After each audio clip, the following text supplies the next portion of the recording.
Well,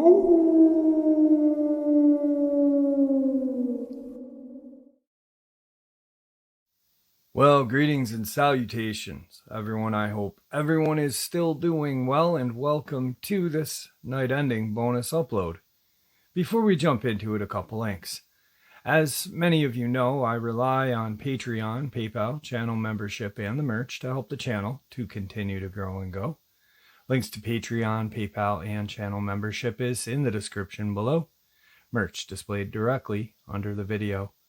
Also, Dogman Frightening Encounters, Volume 1 through 3, the audiobook versions. They were written and researched by Tom Lyons, narrated and produced by me, Jeff Nadolny. Those audiobooks are available on Audible, Amazon, and iTunes, links to which are also in the description as well.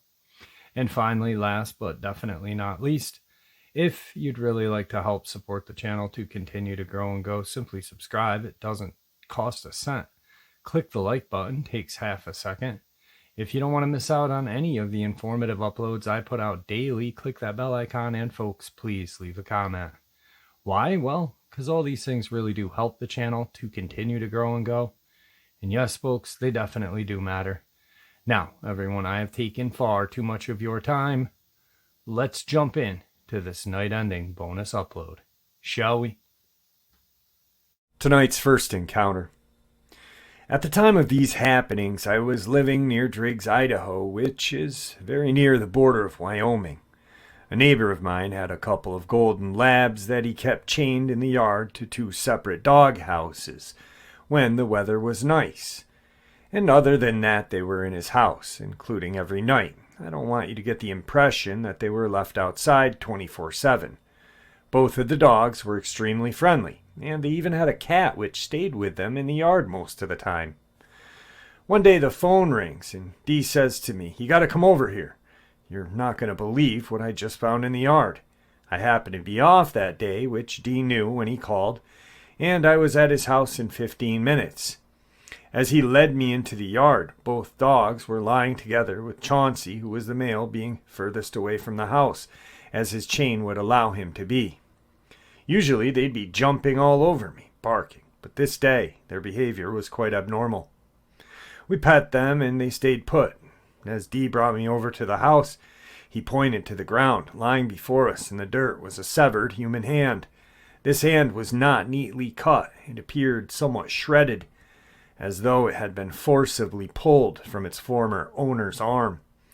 It was a left hand of what seemed to be a man with a Naval Academy ring on one finger. We were baffled by the find, and the dogs wouldn't go anywhere near it. The skin was intact as far as the fingers and the back of palm were concerned, but at the wrist it was mangled with tendons and flesh hanging out of what was now the open end. From the appearance of this hand, our own guess was that it hadn't been part of its former body for a long time, being well withered and decayed from our uneducated standpoint. Dee made the call as any man would, and we thought that was the end of it. Of course, how it had found its way into his yard by the dogs was completely unknown. As the next couple of weeks passed, apparently two hunters accompanied by a guide service working in the Tetons in Wyoming for Rocky Mountain bighorn sheep had come across a similar gruesome find, that being a man's body shoved headfirst into a crevice between two large boulders. Now some would say that the unfortunate hiker or hunter had fallen from above and wound up where he had been found, as dead could be. However, where his body was lodged had nothing overhead from which to fall, and so wedged was the body between the boulders that even when dead it took several men to pull it out. When the report had come in about the man who was found, as it turns out, he was missing his left hand, and a wallet was in his pocket, which contained a New York State driver's license. This was a long time ago, well before DNA testing was available, but it was later determined that the missing hand did in fact belong to this man. How exactly his hand found its way to Dee's yard is an enigma in and of itself, along with the fact that it was untouched But who or what was capable of jamming a human being down between two boulders so hard that it was difficult to get the body back out is another kettle of fish entirely. Anyway, we don't know if it was a Dogman, Bigfoot, or some other kind of thing, but my guess is as good as yours. Alright guys, today's first video is a car driving down the road and something is bounding through the deep snow. Just something offsetting about this because, you know, everyone who has been in the snow has run in snow. And you know how hard it is to run in snow, especially deep snow. And to bound like whatever this thing is doing is very, very strong and has very long legs. Well, check it out. You guys decide.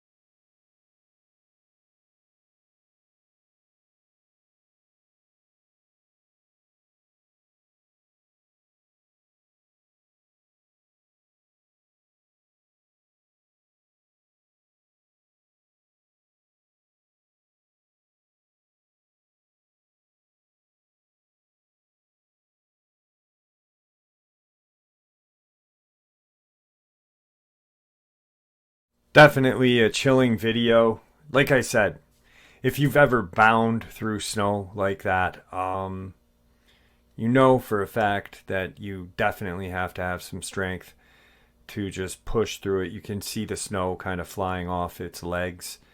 I'm not saying that it's not a human, but it definitely would have to be one strong human.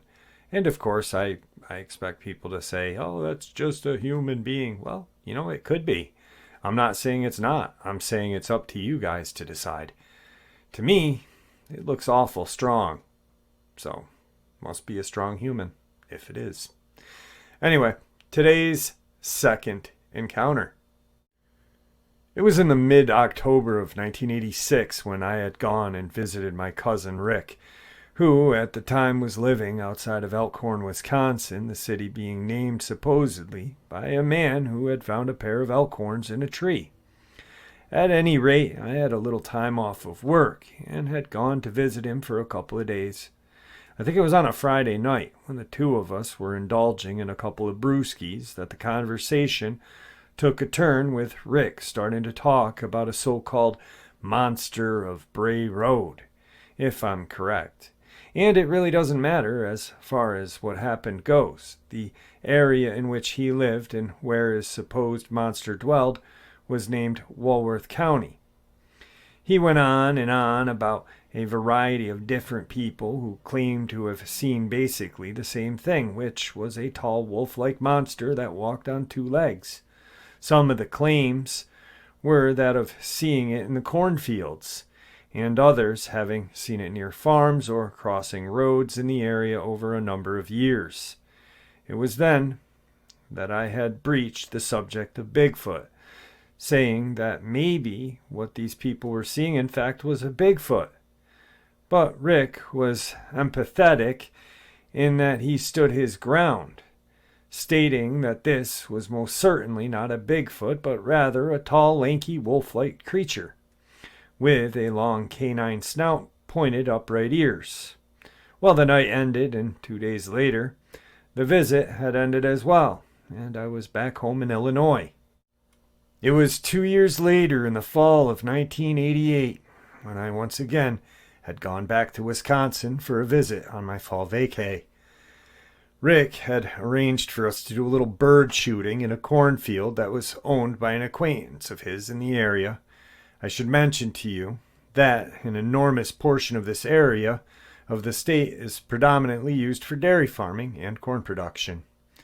There are fields and farmhouses which are bordered by strips of trees like fence lines everywhere you look. We had made our way over to this farm at around 1 in the afternoon, and were working our way through yet another field of standing corn stalks, if that's the proper terminology, when Rick said, "Did you see that?" Now we are walking side by side through this standing corn. That was quite a bit higher than our heads, with one row between us, separating the two of us as we walked, and said to Rick, "Did I see what?" He said that something that just ran by his left-hand side through the corn that looked like a large dog.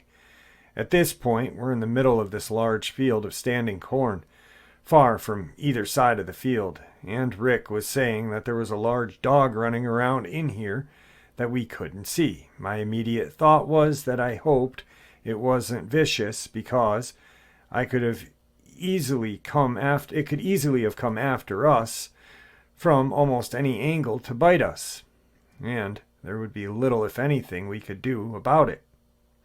We certainly wouldn't start firing shots off blindly, especially with the two of us paralleling each other through the field. We stood and listened, as both of us had heard some rustling of the corn coming from different directions, but nothing else was visible. I have to say that at the time it did seem like something was circling us, moving at a very rapid pace. Either that, or there were a couple of more critters making all of the noise which we were hearing. We decided to make our way out of the field, and as we did so, Rick was going to keep his eyes looking forward and to the left, while I was going to keep one eye behind us while looking off to the right, just in case there was a pack of dogs circling us, or even a coyote, against which we could hopefully defend ourselves if need be. It was only a few moments into this moving out of the corn, as the two of us were moving side by side, that Rick said, "Son of a... what was that?" As I turned quickly to look, my view of the direction in which he was looking was broken up by standing corn between us, while he was looking straight down a row between the stalks. He shouted, "Did you see the mother jumper?" He pulled the trigger, after which I heard a loud but kind of deep yelp, which was followed by something running through the corn away from us. He then said, "Start running and don't stop," as we were both now tearing it up through the corn, heading back in the direction that we had come from. When we broke clear of the field, we stopped to catch our breath. I asked Rick what he fired at, having seen nothing myself. He told me that when this thing had first stepped into the corn row in front of him, it was on all fours and appeared to be some type of large canine, like a timber wolf. He said as his mind was trying to process it, it didn't make any sense, with nothing of that sort being known in the area. It was then that his mind shifted gears to thinking the monster of Bray Road, or whatever you call it, and before he could really make sense of it all, this creature stood on its hind legs and took some steps towards him. That's when he pulled the trigger. He described it as being some 7 feet tall, with long, thin, muscular legs and arms. When it was on all fours, its rump stood much higher than its forebody, looking like it was more of a crouched position, as if it was ready to launch itself forward. As it then stood erect, its legs had somewhat unfolded, revealing how tall it actually was. He said its face reminded him just like a timber wolf, having a long snout with visible teeth, both top and bottom, and its claws appeared to be more like a line of a hawk's talons than one you would see on a paw of a wolf or a large dog. Rick was now fully convinced that he had become the latest to sight the infamous monster, and who am I to argue with him? I only wish I had seen it with him. Alright guys, tonight's second video clip is a couple kids. They spot some rather large tracks in the snow, and they follow them. And they see something in the distance that is kind of crouched down and looking at them, and then just decides it wants to take off instead of being looked at, or maybe making a confrontation with the kids, and thank God it didn't, because even if it was not a Dogman or a Bigfoot, it could have been a bad human being. Who knows, whatever it was, but it's definitely creepy. Check it out.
All right, I don't know what that is, and like I say all the time, it's your decision, your opinion.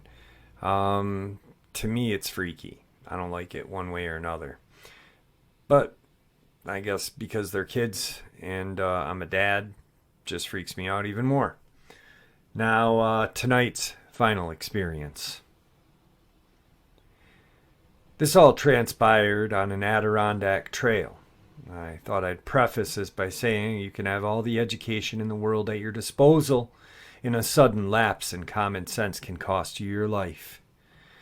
Paige and I had set off for a day hike following a section of the Adirondack Trail in upstate New York.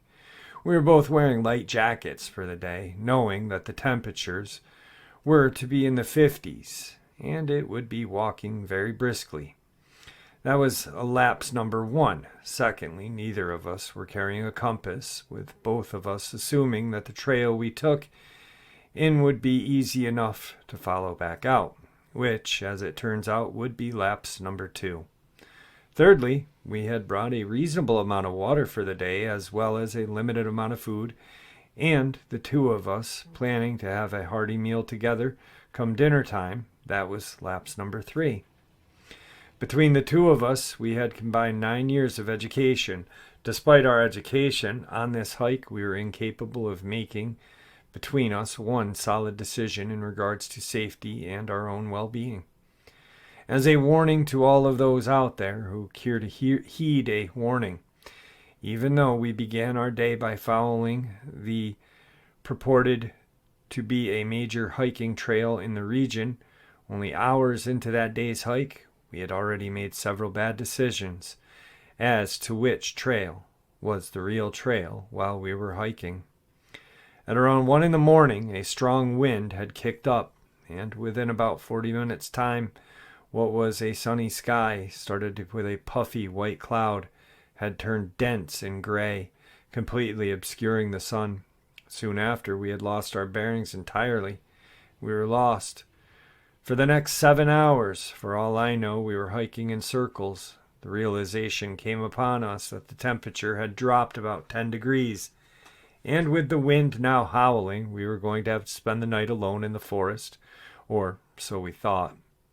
With no flashlight in our possession, we did our best to rip down some pine trees or branches and create a windbreak to hide behind for the night.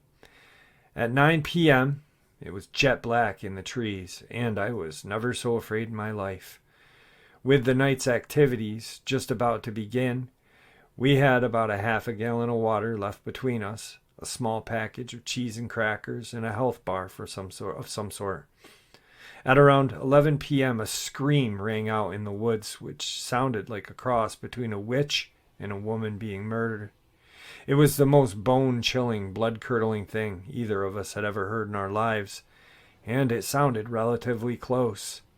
As our eyes adjusted to the thick darkness which surrounded us, it felt as though the wind over our heads were gusting to some 50 miles an hour at times, causing the trees both overhead as well as the ones around us to rock and sway, which created a barrage of sounds in the woods.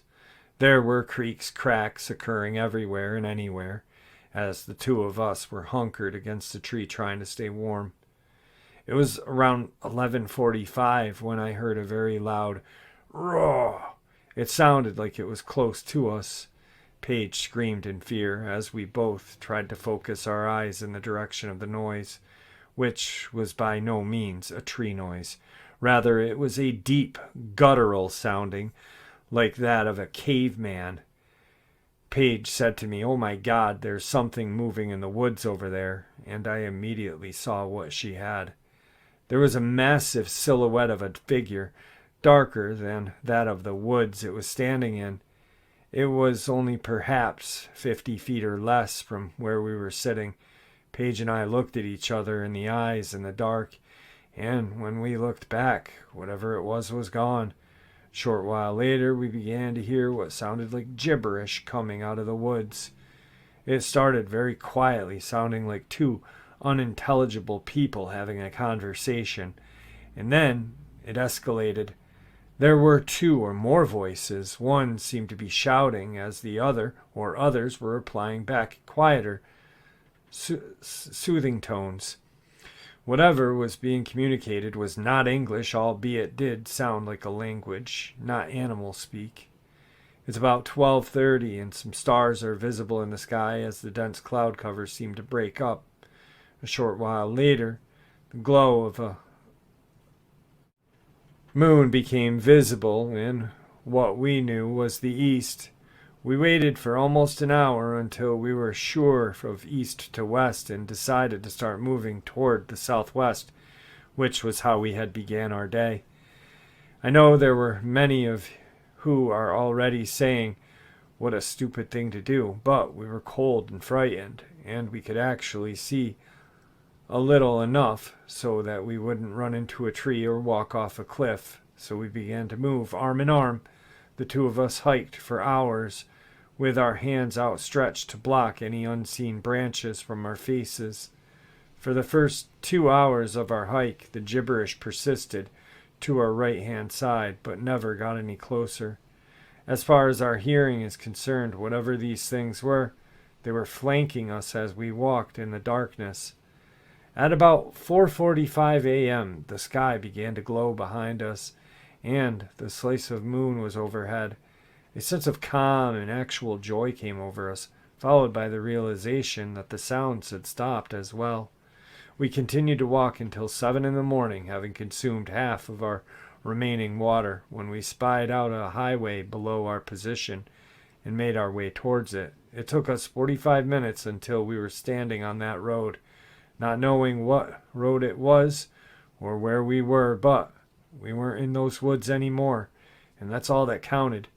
We sat on the side of the highway until a man came by and we waved him down. He was on his way to work, and when we told him about our ordeal, he told us to get in and actually drove us to where our car was parked, and it was all over. We know we saw and heard a Bigfoot that night. The dimensions of the figure we saw standing in the trees was unbelievable. It looked like a sheet of plywood standing on 2 legs, being both tall and wide. Had there not been so much noise from the trees and wind, I am confident that we would have heard them moving, but it was impossible under the conditions we found ourselves in. It seemed they were following us or escorting us out of the woods, a fact which we will never know. But had they wanted to attack us, they could have, but they didn't. And there you have it, folks. Tonight's night-ending bonus upload. I hope you enjoyed it as much as I enjoyed sharing it with you. I'd like to thank you all for supporting the channel. It is, after all, your support that keeps this channel growing and going, and honestly, what gives people a place and a chance to share their experiences and theories judgment-free. Please, everyone, stay safe, happy, healthy, and ever vigilant, keeping an eye on our children, pets, family, friends. These creatures are real. They are out there and they're dangerous. Share this information with those you love and care about, and it may just help save their lives someday. Until next time, never stop asking questions, never stop searching for answers, and God bless.